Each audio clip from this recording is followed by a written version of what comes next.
right, time for Junie B. Jones and some sneaky peeky spying. We're on chapter 7, Sour Grapes. Remember the last time we listened to her? She had told the principal that she watched her teacher eat a grape, but she was trying to keep that a very big secret, but she told the principal, so let's see what happens. Principal called Mrs. to come to the office. Only, I don't think even know he was going to do that sneaky thing. That's how come I had to pull my skirt over my head. Or else Mrs. would see me there, and she would know I tattletaled on her. Don't do that, said Principal. Yeah, only I'm allowed, I said from underneath my skirt, because I have on my new red tights and also boxer shorts. After that, Principal went out of his office, and I heard Teacher's voice outside the door. Then I quick got down from that big wood chair, and I hid it under Principal's giant desk, because I was scared of what was going to happen, that's why. I stayed quiet for lots of minutes, and then I heard feet come back in the office, and so I made my breath very quiet. Junie B. Jones, said Principal. She might be hiding, said Mrs. She's good at that, you know. And so just then I had to think of something very quick, or else they might come looking for me, I think. Yeah, only Junie B isn't hiding, I said. Junie B. Jones had to go home. Only don't call her mother, or else she will get mad at you and be very cranky. After that, feet walked real fast around the desk. It was Principal. Come out of here right now, young lady, he said. I peeked my eyes at him. I said very quiet. Then I had to sit in the big wood chair again, and Mrs. sat down next to me, except for I didn't look at her, or else she might be making a fist at me. Good afternoon, Junie B, she said in a nice voice. I did a gulp. I think you and I need to have a little talk, she said. Then my eyes got a teeny bit wet in them, because a little talk means I'm going to get yelled at. Yeah, only I tried not to tattletale on you, I said very quick, because I didn't want you to go to jail for stealing grapes, and so I kept it a secret inside my head, and I didn't talk, and Grandpa Miller thought a dead cat got my tongue. Only today, Lucille said my head was going to blow, and that's how come I run to the nurse for a Band-Aid, and she took me to Principal, and then my secret accidentally slipped off my lips. Mrs. dried my eyes with a tissue. It's okay, Junie B, she said. I'm not angry at you. I just need to know what you saw me do at the grocery store. Can you tell me what you saw? Then she said the word exactly. Voice very whispering. I exactly saw you eat grapes, I told her. Except you didn't pay the storeman for them. You just put them right in your mouth and you ate them. And that is called the word stealing, I think. And after that, I hid my eyes under my skirt again. You don't have to hide, Junie B, she said. I'm the one who should be hiding. I'm the one who took the grapes. I peeked out from under my skirt at her. Then Mrs. did a little smile, and she explained all about what happened. 2 weeks ago, I bought some grapes at the grocery store, but when I got them home, I discovered they were so sour that no one in my family would eat them. So this week, when my husband and I went back to the store, I thought I'd be smart and taste a couple grapes before I bought them. I raised my eyebrows. Is that the rules? I asked. Mrs. shook her head. Nope, she said, that's not the rules. I should have told the grocery man about my sour grapes, and then I should have asked him if I could sample 1 or 2, but I didn't do that. And it was right of you to worry that you saw me eating something without paying for it. It was? I asked. Mrs. smiled again. Of course it was, she said. It shows you know right from wrong. And it also shows that teachers make mistakes just like everybody else. Teachers aren't perfect, Junie B. No one is perfect.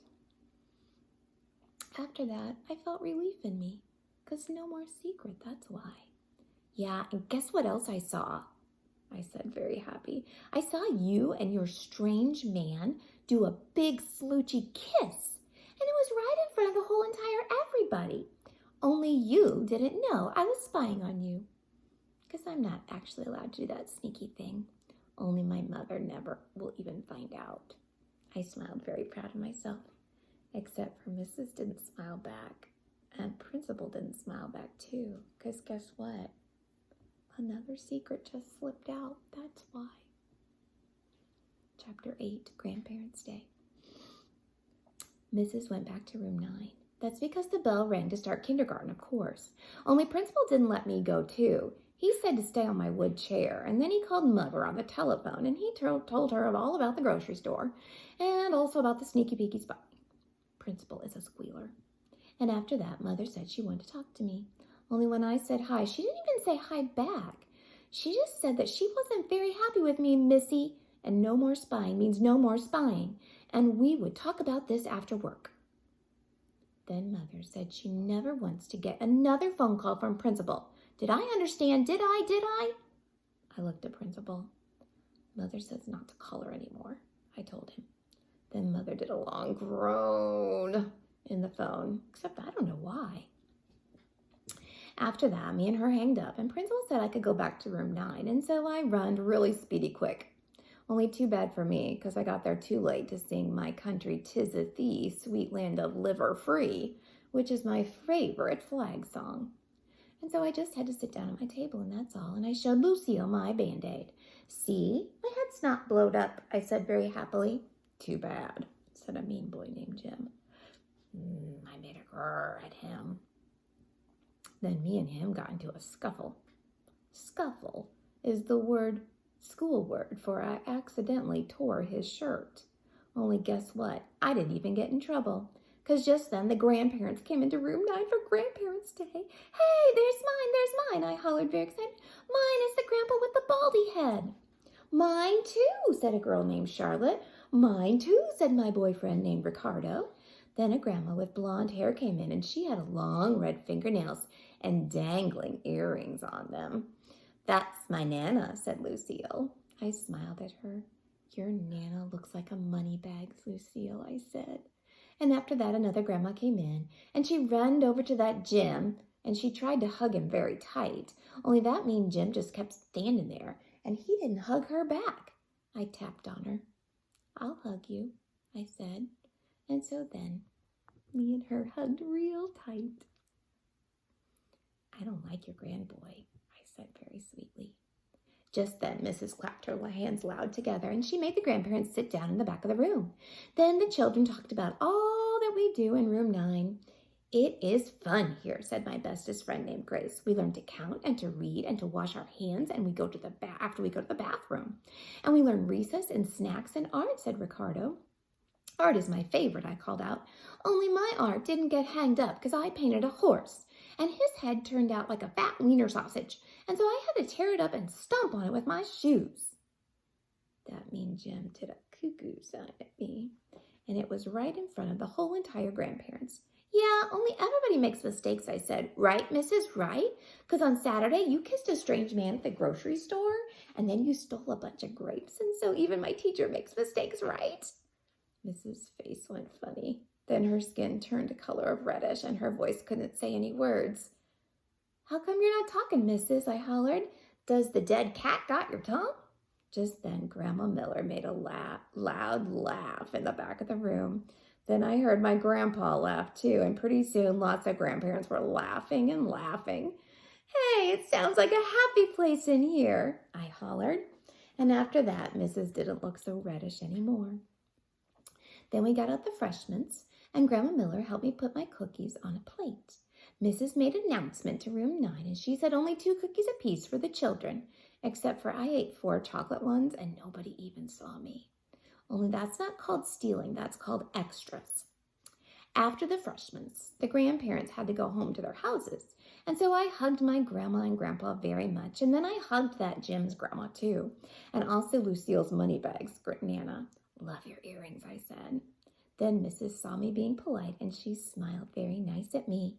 Mrs. has white teeth.